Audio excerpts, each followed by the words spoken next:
Queridos irmãos e distintos amigos, mais uma vez a 7ª Igreja Batista de Campos chega até você. Mais um culto virtual. Continuamos preocupados com o coronavírus. Essa semana tivemos um falecimento que abalou a nossa igreja. A irmã Marilza Cabral, tão querida nossa, faleceu também com o corona. Seu esposo, irmão Maurício, está adoentado. O seu filho, missionário Vaguinho, está na Espanha com a família. A eles, então, o nosso abraço. Também o Vandinho, outro filho, mora em Vitória. E a Denise mora aqui em Campos. Então, a família enlutada, o nosso abraço, o nosso carinho, a nossa oração. E a nossa gratidão a Deus por tudo que a irmã Marilza representará certamente no seio da nossa igreja. Lembrar também outros irmãos enfermos. O irmão Neuci Amaral, irmão do irmão Alci Amaral, perdeu a esposa 2 semanas atrás, agora ele também está com coronavírus. Lembrar também da irmã Darcy Ramos, esposa do pastor Francisco, o irmão Carlos Jamil, sua esposa irmã Cleia, irmã Clarice, irmão Manuel Machado, a sua esposa irmã Diva.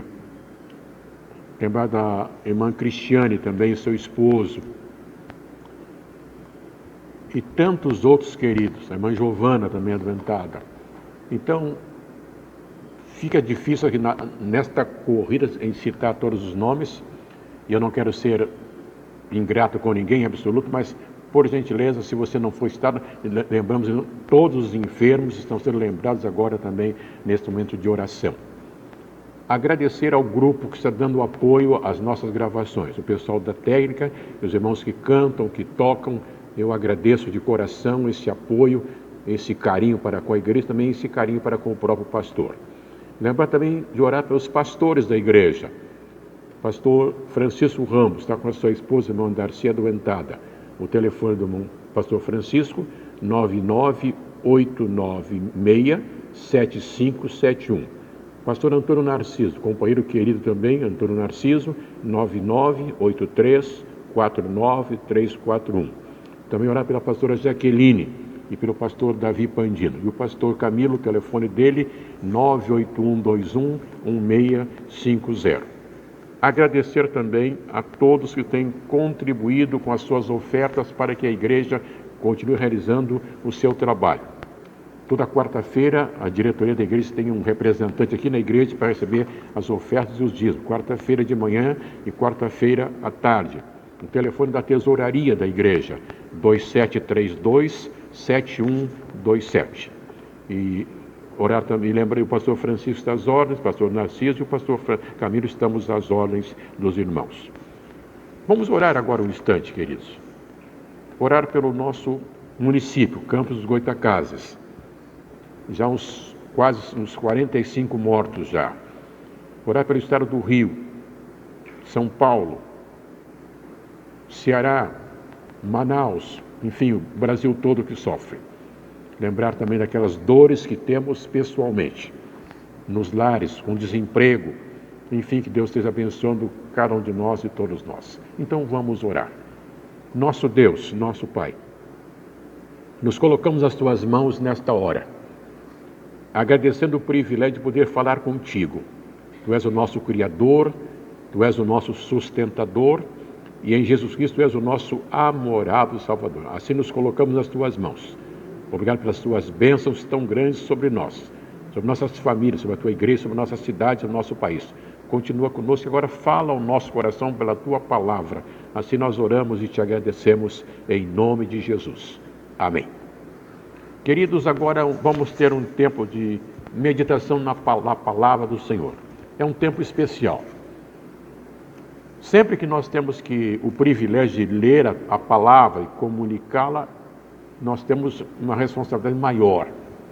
Então, os irmãos estejam orando por mim, para que Deus me abençoe e que eu possa ser bênção a cada pessoa que vai ser atingida com essa palavra que não é minha, mas é a palavra do Senhor.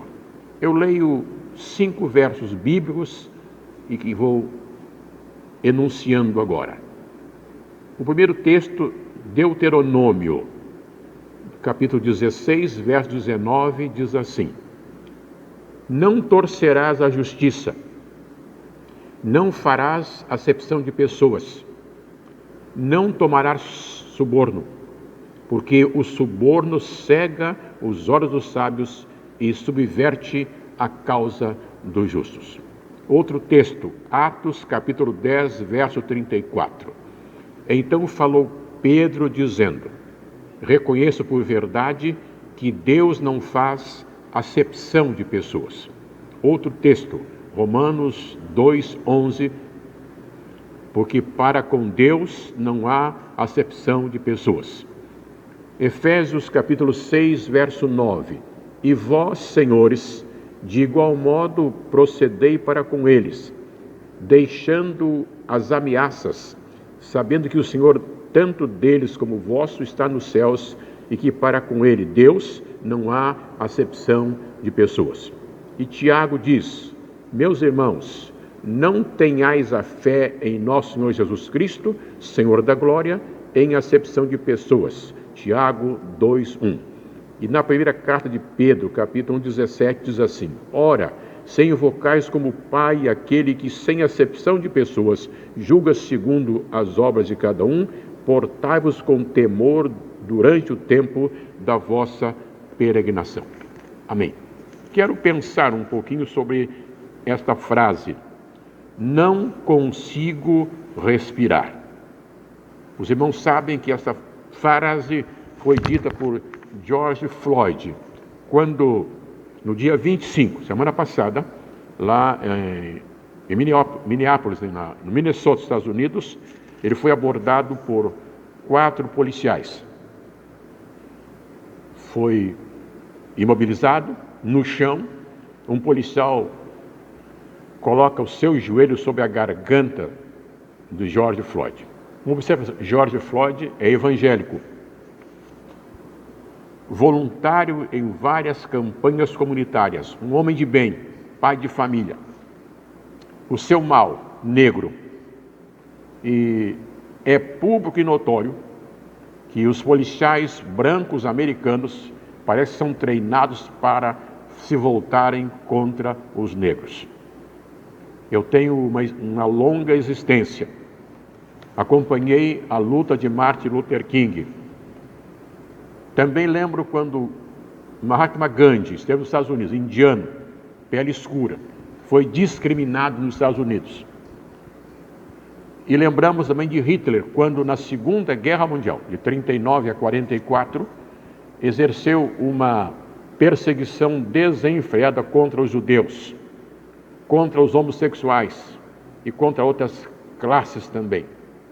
Tivemos num forno de execução na Alemanha 6 milhões de judeus queimados, cremados, e fora outros tantos também cremados em outros fornos na Segunda Guerra pela mão assassina de Adolf Hitler. Estamos dizendo o seguinte, lembrando o seguinte, quando George Floyd estava lá em Minnesota, no chão, 4 policiais sobre ele, e um deles com o joelho na sua garganta, ele foi perdendo a respiração e ele vai dizer então, não consigo respirar. E daqui a pouco então ele morre. 7 ou 8 minutos recebendo um injusto ataque daqueles policiais. Interessante que a história, vocês sabem tão bem quanto eu, a história dos Estados Unidos é uma história de racismo. De racismo. Quando você diz uma palavra em inglês e não é bem pronunciada, já tem um americano para chamar a sua atenção. Eu podia estudar nos Estados Unidos, tinha bolsa, mas não quis ir, porque era o tempo daquela confusão de Martin Luther King, e eu achei por bem não ir. Uma questão pessoal minha. O que eu estou dizendo é que a história dos Estados Unidos é uma história de segregação. Os milhões de índios que foram mortos nos Estados Unidos e também na América, os africanos trazidos da África para os Estados Unidos, para a América Central e os Estados Unidos, quantos morreram? Milhões. Agora, isso para lembrar que nós, brancos ou negros, não importa, nós somos discriminadores. Os valores que eu tenho, eu os aprendi no lar. E os valores que eu não tenho também no lar, eu não os aprendi. O lar, então, é a origem de todas as coisas. Por exemplo, nos Estados Unidos, numa escola, um menino loiro de olhos azuis vê um coleguinha negro, cabelo encaracolado, e chama aquele coleguinha de macaco. Por quê? Porque em casa ele aprendeu que negro é macaco.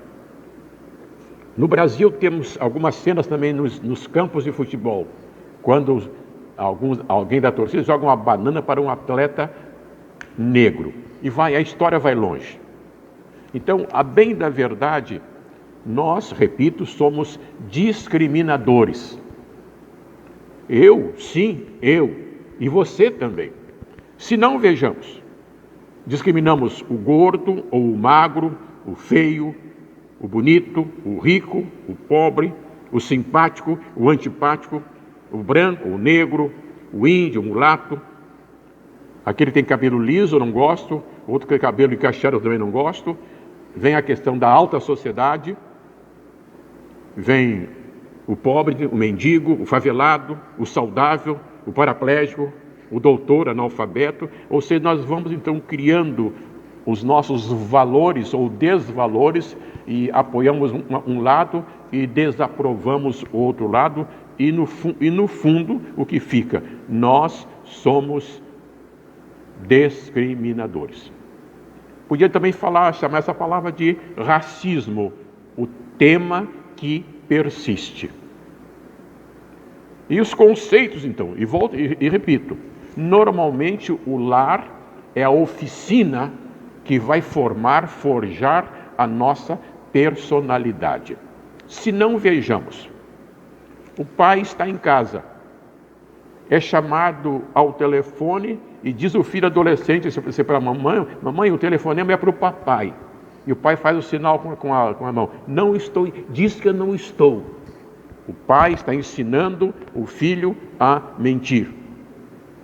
Esse mesmo pai tem cerveja na geladeira e diz para o filho que aquilo é um veneno que não presta. Mas se o pai bebe, então não é tão veneno assim. Mais tarde esse filho se tornou um pinguço, porque começou a roubar a cerveja do pai na geladeira.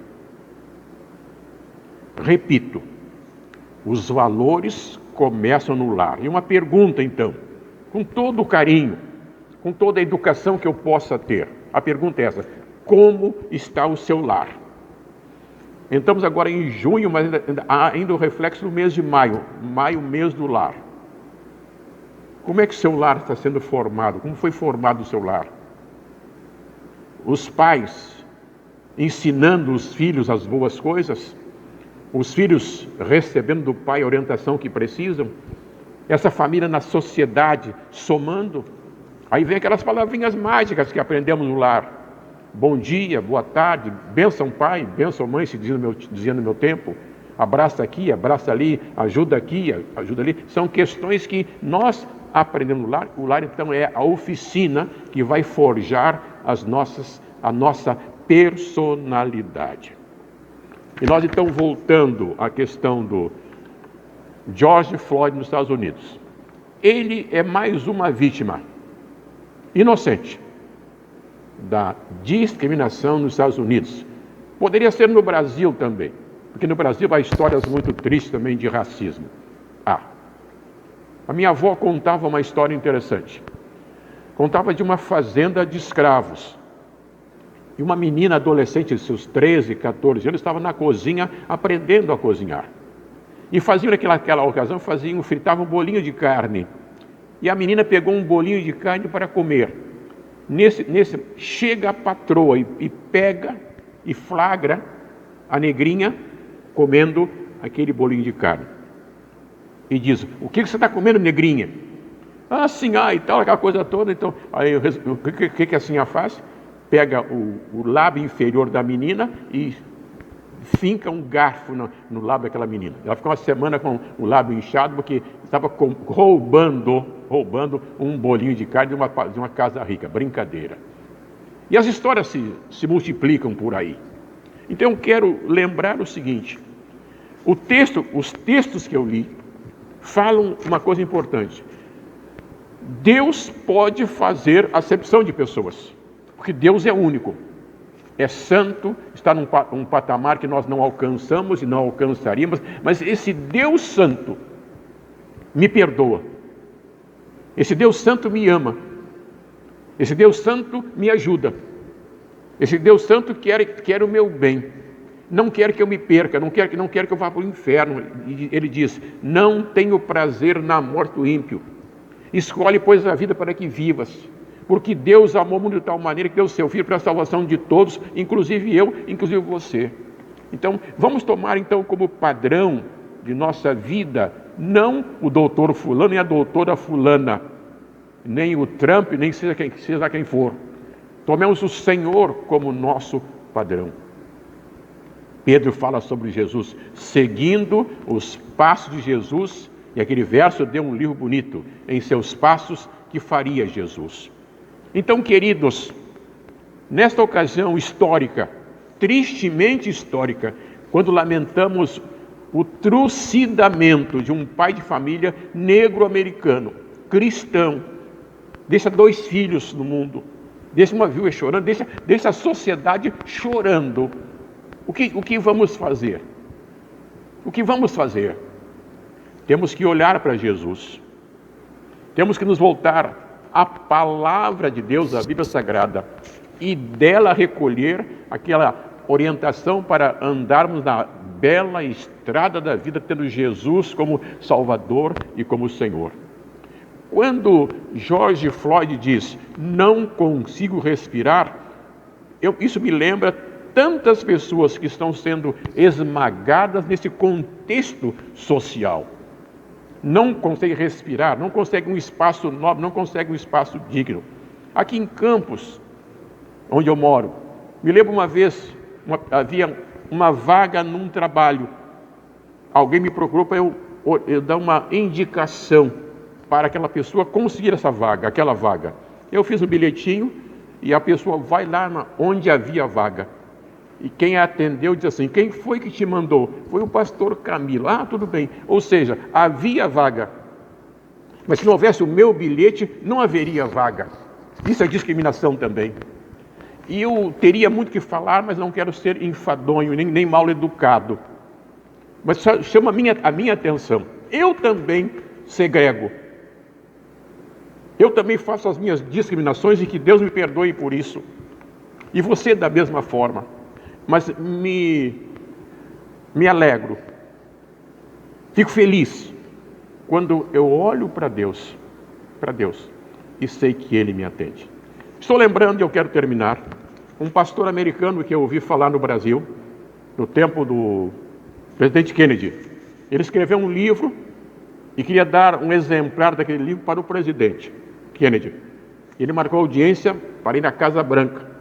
Alugou um carro 0 quilômetro, comprou uma roupa nova e foi à Casa Branca para ser atendido pelo presidente. Chegou lá, falou com o secretário do presidente, entregou o livro e disse: daqui a pouco o presidente vem aqui falar com o senhor. E ele então tomou um chá de banco lá, houve uma emergência, Kennedy não pôde atendê-lo. Depois veio o secretário e disse: olha, o presidente pede desculpas ao senhor, reverendo, mas ele não pode, houve uma emergência e não pode atender. Então eu vou passar o seu livro para a mão dele. Então ele vai para casa triste. E quando vai chegando em casa, diz à esposa: já sei, Kennedy não te recebeu, não é? É verdade. Ele completou: mas o meu Deus me atende a qualquer hora. Eu não preciso marcar uma conferência com ele antecipadamente. Esse é o Deus que nós temos que seguir os passos dele, amando a todos, gays, lésbicas, pobres, ricos, negros, gordos, enfim, qualquer tipo de pessoa merece o meu amor, como Deus ama a todos nós. Então, meus queridos, que bom saber o que está escrito aqui. Eu termino. Não torcerás a justiça, não farás acepção de pessoas, não tomarás suborno, porquanto o suborno cega os olhos dos sábios e subverte a causa dos justos. Pedro vai dizer, para Deus não há acepção de pessoas. Paulo diz a mesma coisa, para Deus não há acepção de pessoas. Paulo também lembra que os patrões não devem esmagar os seus empregados. E nós, como cristãos, temos que aprender a amar as pessoas assim como Deus as ama. Mas antes de tudo, eu preciso ter Jesus como Salvador e Senhor. E você também. Reconhecer os seus pecados, se arrepender dos seus pecados, confessar a Deus esses pecados e aceitar Jesus como Salvador e Senhor. E esse grito, não consigo respirar, pode ser eu, que estou impedindo que alguém exerça a sua cidadania, viva bem. Então que Deus me livre, que Deus me ajude, que eu não seja transtorno para ninguém. Que Deus nos abençoe, que Deus nos ajude. Um grande abraço, amém e amém.